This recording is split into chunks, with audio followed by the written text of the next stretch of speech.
så skriver vi 2023. Min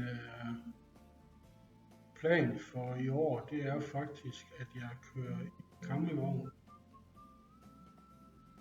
fra 1. april af, og så frem til vi tager fladet ned igen, som vi kalder det, campingpladsen. Og så hedder det egentlig bare at spare en masse penge fra til at realisere en drøm, jeg har gået med i en halv års tid. Det er at køre i måske Berlingo eller tilsvarende. Og det hele det havner hen, det ved jeg simpelthen ikke endnu. Men jeg synes, det har været det sjoveste, jeg nogensinde har prøvet at planlægge.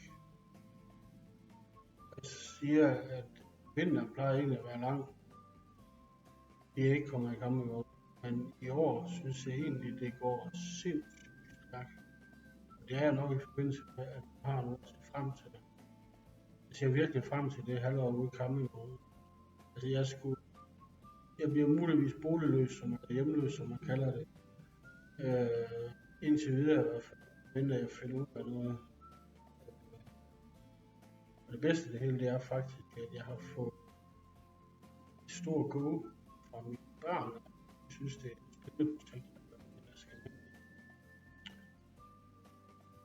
Så jeg håber på, at det kommer til at se spændende ud. For mig i hvert fald. Og for andre, der vil se det, jeg laver.